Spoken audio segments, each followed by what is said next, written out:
Kebijakan fiskal.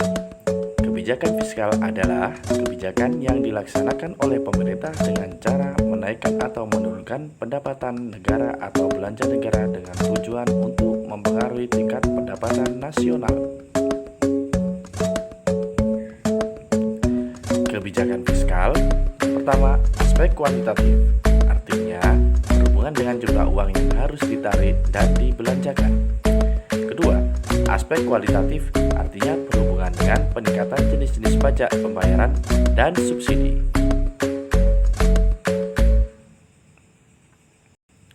Macam-macam kebijakan fiskal.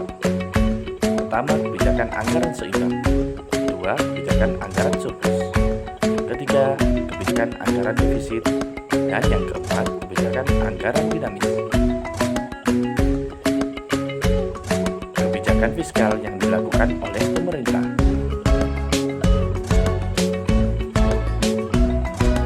Kebijakan fiskal stabilisator otomatis dan kebijakan fiskal diskresioner. Ada 3 jenis kebijakan fiskal menurut teori.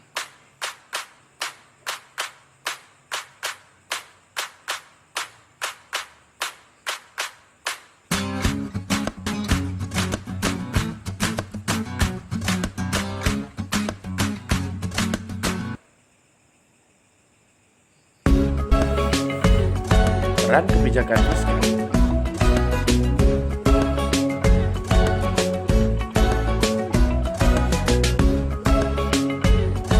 Fungsi-fungsi otorisasi, fungsi perencanaan, fungsi pengawasan, fungsi alokasi.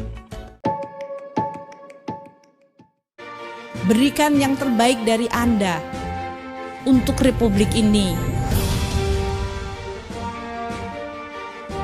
APBN yang kredibel, APBN yang berpihak pada masyarakat, fiscal policy yang bisa menyelesaikan masalah Republik Indonesia, thinking ahead the curve, itu yang terbaik. Kalau BKF keren, maka Kementerian Keuangan keren. Badan Kebijakan Fiskal adalah unit kerja di bawah Kementerian Keuangan yang berperan menghasilkan rekomendasi kebijakan fiskal dan sektor keuangan.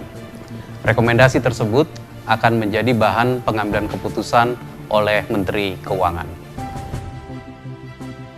Visi kami adalah menjadi unit terpercaya dalam perumusan kebijakan fiskal dan sektor keuangan yang antisipatif dan responsif dalam mewujudkan masyarakat Indonesia yang sejahtera.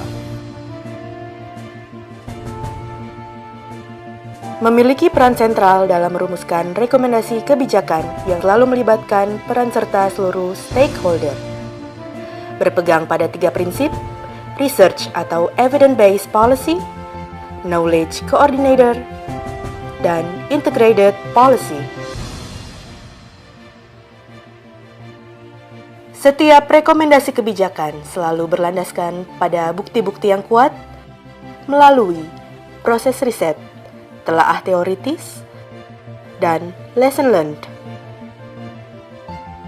Di samping itu, pemanfaatan jaringan kerja seperti pusat data dan lembaga-lembaga riset menjadi kebutuhan dalam memperoleh pengetahuan dan meminimalisasi kesalahan teoritis.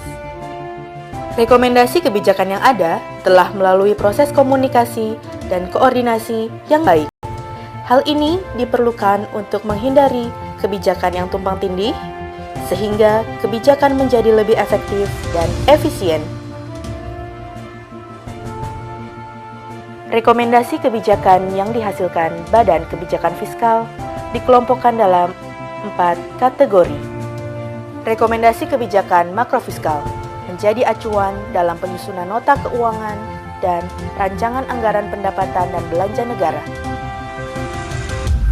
Regulasi kebijakan fiskal dan sektor keuangan meliputi peraturan-peraturan yang terkait dengan insentif perpajakan untuk menarik investasi baru, perlindungan industri dalam negeri, pengaturan industri keuangan, dan lain-lain. Sebagai pengelola fiskal, Badan Kebijakan Fiskal berinteraksi dengan masyarakat internasional, terutama untuk membangun tingkat kepercayaan, memperoleh keuntungan yang mampu memperkuat kemampuan fiskal dalam negeri, dan knowledge sharing kepada masyarakat internasional. Dalam menunjang kepentingan pengembangan ilmu dan pengetahuan serta edukasi kepada publik, Badan Kebijakan Fiskal dapat dijadikan rujukan atau berperan sebagai Knowledge Policy Center.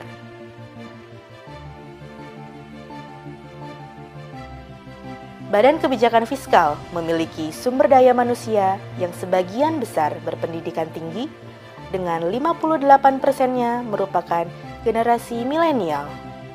Badan Kebijakan Fiskal mengembangkan budaya organisasi yang cair, egaliter, dan mengutamakan teamwork.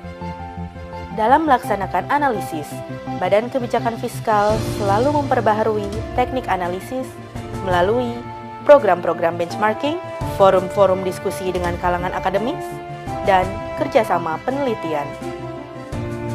Mengoptimalkan pengelolaan jaringan kerja domestik dan internasional agar proses bisnis berjalan lebih baik. Proses manajemen yang berbasis pada evidence atau research base, koordinasi dengan stakeholder, dan konsultasi publik dalam merumuskan rekomendasi kebijakan merupakan upaya Badan Kebijakan Fiskal dalam mewujudkan good policy.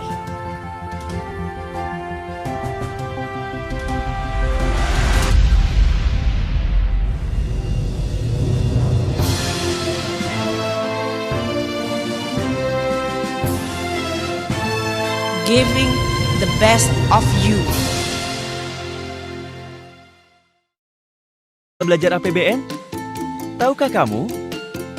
Ada ribuan warga negara Indonesia yang menginapkan uangnya di luar negeri. Dengan rata-rata penghasilan miliaran rupiah setiap tahunnya. Kalau dijumlah, kekayaan mereka sampai tuh ribuan triliun. Angka yang fantastis sekali, bukan?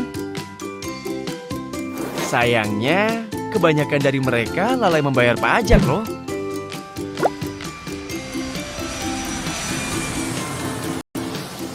Padahal, jika masyarakat patuh membayar pajak, secara otomatis mereka telah membantu berjalannya berbagai program pemerintah.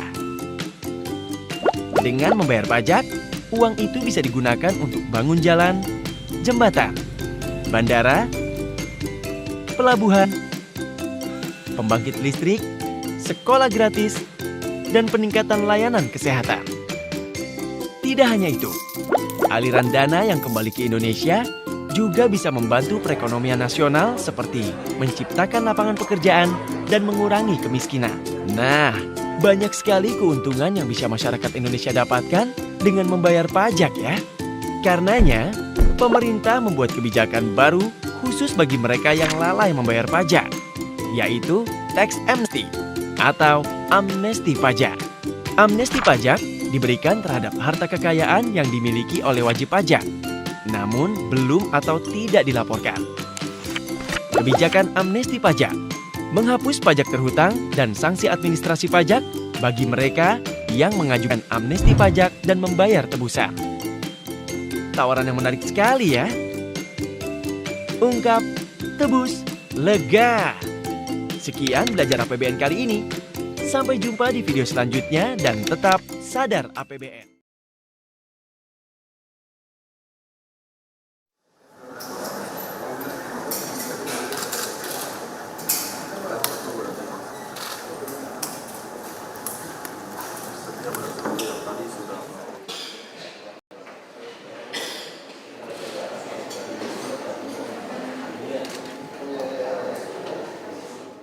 Presiden dan Wakil Presiden Republik Indonesia tiba di tempat acara.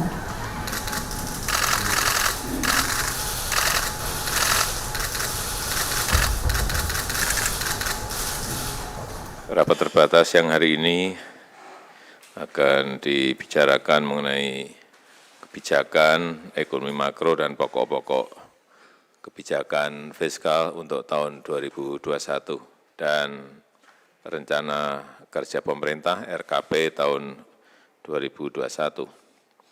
Yang pertama,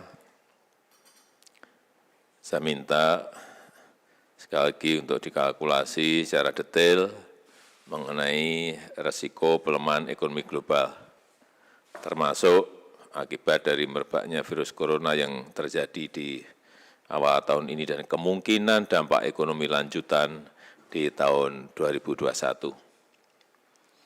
Kemudian langkah-langkah mitigasi yang kita kerjakan tahun 2020 ini harus diperkuat lagi untuk tahun 2021. Rancangan kebijakan fiskal tahun 2021 yang mampu memperkuat daya tahan ekonomi nasional yang mampu mengatasi berbagai risiko yang mungkin muncul dan mampu melindungi ekonomi negara kita dari gejolak ekonomi global. Ini perlu juga digarisbawahi. Yang kedua, walaupun kita hadapi tekanan ekonomi global, tapi kita tetap harus optimis. Pertumbuhan ekonomi kita di tahun lalu, 2019, tercatat 5,02%. Pertumbuhan ini cukup baik di tengah ketidakpastian situasi global dan kemungkinan resesi yang sudah terjadi di beberapa negara. Saya yakin dengan reformasi struktural yang terus kita jalankan secara konsisten, terutama nanti setelah adanya Omnibus Law Cipta Kerja dan Omnibus Law Perpajakan, ini akan menciptakan sebuah momentum baru bagi pertumbuhan ekonomi negara kita. Dan yang ketiga, ekonomi harus tumbuh secara berkualitas, sehingga kebijakan fiskal tahun 2021 harus bisa memberikan stimulus, memberikan rangsangan peningkatan daya saing ekonomi nasional, penciptaan nilai tambah, dan serta mendorong pemerataan pembangunan. Daya tarik investasi harus terus ditingkatkan agar bisa membuka banyak lagi lapangan kerja baru. Insentif bagi tumbuhnya industri manufaktur juga harus diberikan, terutama yang berkaitan dengan industri padat karya. Kemudian juga hilirisasi industri harus terus didorong, termasuk di kawasan Indonesia bagian timur, ini terutama. Penguatan usaha mikro, usaha kecil, usaha menengah harus terus dilakukan sehingga mampu naik kelas masuk dalam supply chain nasional maupun supply chain global. Saya minta juga diberikan perhatian khusus pada program KUR, pada program Mekar, pada program UMI, dan juga pada program Bank Wakaf Mikro.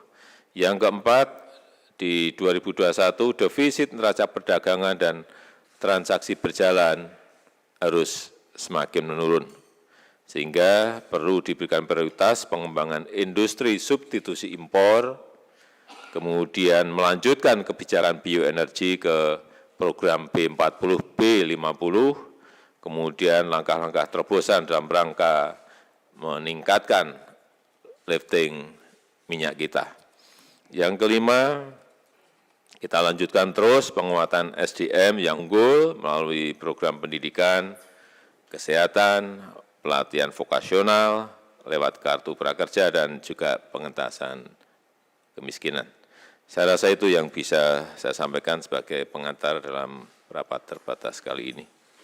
Bu Menteri Keuangan, saya persilahkan.